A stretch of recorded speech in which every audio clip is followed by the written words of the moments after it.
से भरपूर लड्डू बनाने के लिए हमें चाहिए होगी साबुत मूंग दाल, यानी जो छिलके वाली दाल आती है उसका हम इस्तेमाल करेंगे।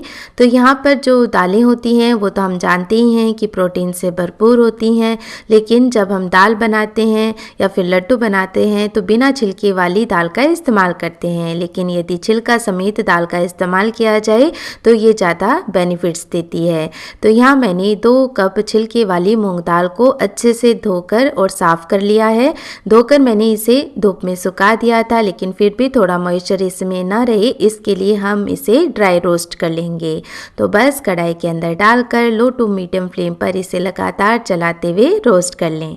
इस तरह से दाल को पहले ही ड्राई रोस्ट कर लेने से आगे जाकर हमें लड्डू बनाने के लिए घी का इस्तेमाल भी कम करना पड़ेगा और कम समय के लिए ही इसे रोस्ट करना होगा, क्योंकि लगभग 50 से 60% दाल यहीं पर रोस्ट हो जाएगी।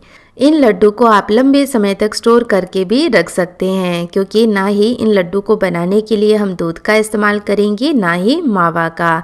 तो एक बार बनाकर रख दें और महीनों तक इन लड्डुओं का मज़ा उठाएं। और ये लीजिए, दाल भी हमने अच्छे से रोस्ट कर ली है और बढ़िया लाल ये दिखाई दे रही है। तो अब इस दाल को हम एक बर्तन के अंदर ट्रांसफ़र कर लेते हैं, क्योंकि ये काफ़ी गर्म हो गई है। तो दाल को अब हम ठंडा करके ही इस्तेमाल करेंगे। अब दाल अच्छे से ठंडी हो गई है, तो ठंडी होने के बाद अब हम दाल को ग्राइंड कर लेंगे। तो यहाँ पर मैंने सिर्फ मूंग दाल का इस्तेमाल करके ये लड्डू बनाए हैं, लेकिन यदि आप चाहें तो आपको और भी दालें पसंद हो तो उसको मिक्स करके भी बना सकते हैं, या अलग से कोई दाल पसंद हो तो उसके लड्डू भी इसी तरीके से बना सकते हैं। अब दाल को हम अच्छे से ग्राइंड कर लेंगे। तो दाल को हमें दरदरा नहीं रखना है, एकदम फाइन ही करना है, क्योंकि जब हम इसे फाइन भी करेंगे ना तो भी लड्डू बहुत अच्छे बनेंगे और दानेदार से ही लगेंगे खाने के अंदर, क्योंकि घी में जाने के बाद दाल है वो फूल जाएगी।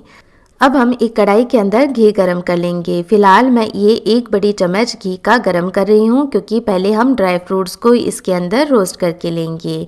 तो यहाँ पर मैंने ली हैं 15 से 20 बादाम।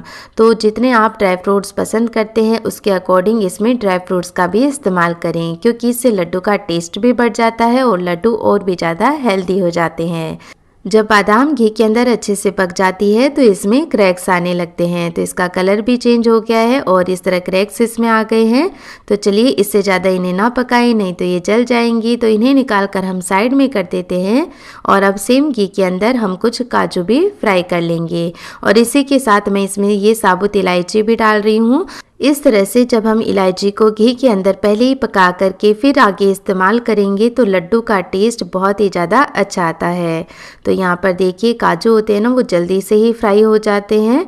तो जैसे ही काजू इस तरह से लाल दिखाई देने लगे तब आप इन्हें बाहर निकाल दें, क्योंकि इन्हें बाहर निकालने के बाद भी ये धीरे धीरे पकते रहते हैं। ड्राई फ्रूट्स और इलायची को हम साइड में रख देते हैं और सेम कढ़ाई के अंदर मैं थोड़ा घी और ऐड करूँगी।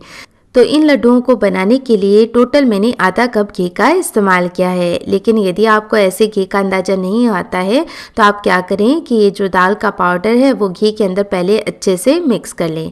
यदि पूरी दाल के अंदर अच्छा मॉइस्चर आ गया है घी का तब तो घी एकदम परफेक्ट है, और यदि आपको लगे कि दाल का पाउडर कहीं से ड्राई है तो आप थोड़ा घी और ऐड कर लें। यदि आप मूंग दाल के लड्डू ना बनाकर इसका हलवा बनाना चाहते हैं तो सेम वे में दाल को घी के अंदर भून लें और फिर आगे जब घी सेपरेट होने लगे दाल में से तब इसके अंदर दूध या पानी ऐड कर लें, चीनी ऐड कर लें और फिर हलवे की तरह ही इसे पका लें। तो हलवा भी इस तरह से जब हम बनाकर खाते हैं तो टेस्टी लगता है। तो अब आप देख सकते हैं कि जो दाल है उसमें घी का बढ़िया मॉइस्चर आ गया है। दाल अभी काफ़ी खिली खिली है, लेकिन जैसे जैसे हम घी के अंदर दाल को रोस्ट करेंगे तो पहले तो ये सारे घी को एब्जॉर्ब करेगी और जैसे जैसे पकती जाएगी ये वापस घी सेपरेट करने लगेगी।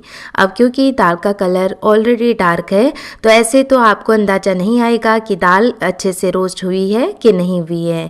तो तब क्या करें कि जो दाल है वो आपको ऐसे लगे कि ये गाढ़ी होने लगी है इस तरह से, तब आप पूरी दाल को एक जगह इकट्ठा करके ऐसे टैप करें। जब आप टैप करेंगे तो आपको इसमें से घी सेपरेट होता हुआ दिखाई देगा। तो जब इस तरह से दाल में से बढ़िया खुशबू आने लगी और घी सेपरेट दिखाई देने लगी यानी दाल अच्छे से रोस्ट हो गई है। तो दाल को बढ़िया से रोस्ट करके ही लेना है, क्योंकि यदि दाल में थोड़ा भी कच्चापन रह जाएगा तो लड्डू खाने में अच्छे नहीं लगेंगे। अब मैंने कढ़ाई को गैस पर से उतार दिया है और 1-2 मिनट इसे ऐसे ही लगातार चला लेंगे ताकि दाल है वो जले भी नहीं और थोड़ी ठंडी भी हो जाए। अब लड्डू बनाने के लिए हमें दाल को थोड़ा सा हल्का गर्म ही रखना है। यदि ज़्यादा गर्म मिश्रण में चीनी ऐड कर देते हैं तो चीनी अपना पानी छोड़ देगी, फिर ये सारा मिश्रण एकदम लिक्विड जैसा हो जाएगा, तो फिर लड्डू नहीं बन पाएंगे। इसलिए दाल के मिश्रण को हल्का गर्म रखिए। तो ये थोड़ा मैंने इसे ठंडा कर लिया है और अब चीनी मिलाने से पहले जो ड्राई फ्रूट्स हमने घी के अंदर रोस्ट करके रखे थे वो भी ठंडे हो गए हैं। तो एक ग्राइंडर जार में डालकर इन्हें दरदरा ग्राइंड कर लेंगे। साथ में इलायची है वो भी पिस गई है। तो इस तरह का दानेदार पाउडर ड्राई फ्रूट्स का रखिए, इससे लड्डू खाने में बड़े ही टेस्टी लगेंगे। और जो इलायची मैंने इनके साथ ग्राइंड की है उससे बहुत ही अच्छी खुशबू भी इसमें से आ रही है। तो ये ड्राई फ्रूट्स का पाउडर भी हमने ऐड कर लिया है और अब हम इसमें चीनी ऐड कर लेंगे। मैं यहाँ पर पीसी हुई चीनी का इस्तेमाल कर रही हूँ, आप इसकी जगह बूरा या तगार का इस्तेमाल भी कर सकते हैं। तो यहाँ पर मैंने 1.5 कप चीनी का इस्तेमाल किया है। आप चाहें तो इसकी जगह कम चीनी भी डाल सकते हैं यदि आपको कम मीठा पसंद है। तो बस बढ़िया से इसे मिक्स कर लेते हैं। यदि आप गुड़ से ये लड्डू बनाना चाहते हैं तो पहले गुड़ की चाशनी बना लें और चाशनी को इस मिश्रण के अंदर अच्छे से मिक्स कर लें।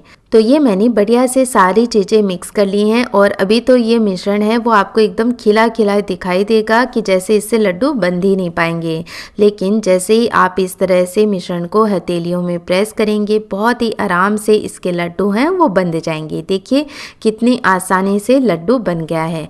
इस तरीके से जब हम लड्डू बनाते हैं तो ऐसे लड्डू खाने में बहुत ही नरम होते हैं, बिल्कुल भी हार्ड नहीं होते हैं और यदि लंबे समय तक इन्हें स्टोर भी किया जाए तो ये ऐसे ही नरम बने रहते हैं। और ये हमारा एक हेल्दी और टेस्टी लड्डू बनकर के तैयार है। लड्डू की साइज आप अपनी पसंद के अकॉर्डिंग छोटी या बड़ी रख सकते हैं। तो यहाँ पर ना ही लड्डू मैं ज़्यादा बड़े बना रही हूँ ना ही छोटे बना रही हूँ। तो बस सेम वे में मैं सारे लड्डू बना करके तैयार कर लूँगी। मेरी बेटी अवनी को लड्डू खाना कम ही पसंद है, लेकिन जब इस तरीके से मैंने उसे लड्डू बनाकर खिलाए तो उसे बहुत ही ज़्यादा पसंद आए। तो मुझे यकीन है कि आप भी अपने फैमिली मेम्बर्स को जब ये लड्डू बनाकर खिलाएंगे तो उन्हें भी बहुत पसंद आएंगे। और ये देखिए लड्डू का टेक्सचर है ना कितना ज़्यादा बढ़िया। तो फ्रेंड्स जब भी आप ये लड्डू बनाएं प्लीज़ अपनी फीडबैक मेरे साथ जरूर शेयर करें। मैं फिर से मिलूंगी आपको एक ऐसी ही और नई रेसिपी के साथ। तब तक के लिए टेक केयर, बाय बाय।